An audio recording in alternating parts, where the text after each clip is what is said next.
यासीन साहब, आप किस तरह देखते हैं कमी को पूरा करने के लिए? अब जो भारत से कपास और यौन की दरामद की जाएगी, हुकूमत कहती है वो सस्ती पड़ेगी, आप इसको किस तरह देखते हैं?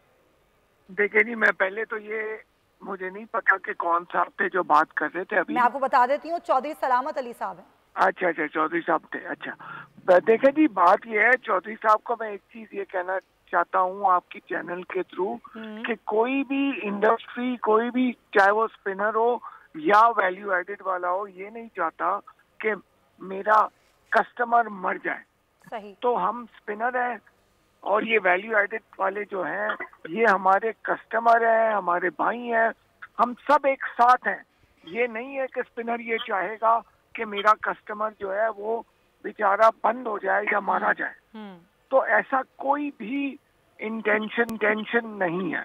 अच्छा। बात क्या हुई है? बात ये हुई है जी कि हमारी कपास की जो क्रॉप थी वो आज पिछले साल तकरीबन 85 लाख बेल रह गई है, जो इससे डबल होती थी 2 साल पहले। अच्छा। और चौधरी साहब ही ने आपको बता दिया कि इसकी वजह यही है कि शुगर केन ज्यादा प्रॉफिटेबल हो गया और जो जमीन थी वो जमीन जो है वो कॉटन से निकल के शुगर केन में चली गई। तो ये सारा जो सिलसिला शुरू हुआ वो वहां से शुरू हुआ।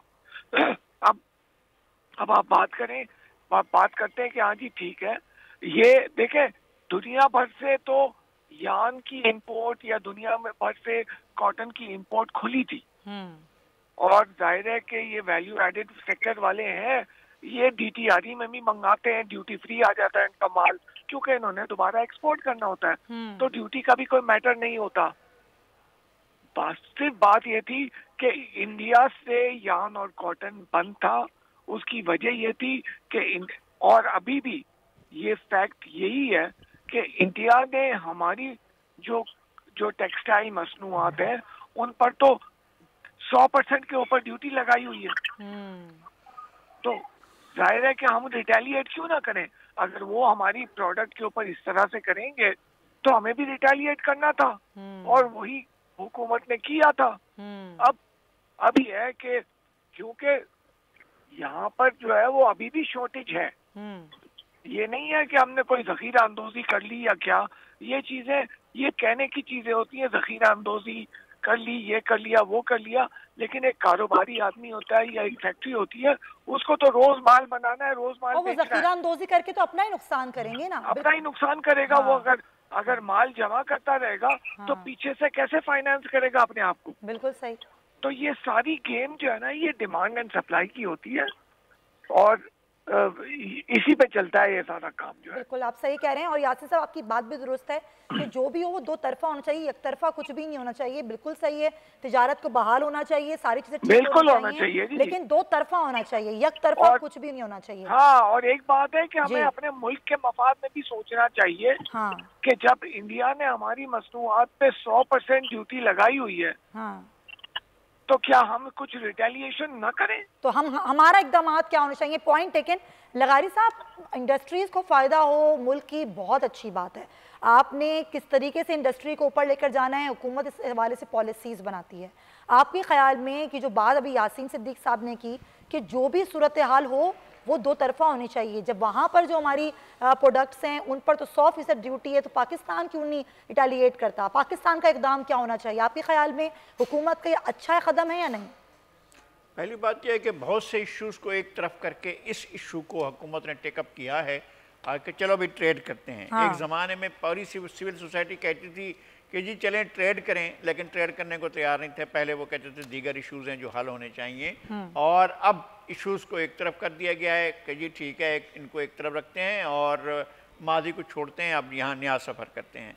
तो नया सफ़र एक कम्प्रीहेंसिव होना चाहिए, वो शार्ट साइटेडनेस के साथ नहीं होना चाहिए। देखिए कोताह नजरी जो है ना वो आपको नुकसान पहुँचाती है। हुआ क्या था?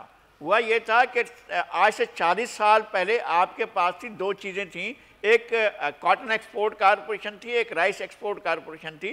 डोमेस्टिक जो ज़रूरियात थी उनको पूरा करने के बाद आप कॉटन को एक्सपोर्ट करते थे और आप इतने बड़े एक्सपोर्टर थे कि आपकी अपनी एक कारपोरेशन काम करती थी। इसी तरह से चावल की भी कारपोरेशन काम करती थी जो एक्सपोर्ट करती थी। फिर ट्रेडिंग कारपोरेशन ऑफ पाकिस्तान थी, बहुत एक्टिवेट थी, वो भी काम करती थी।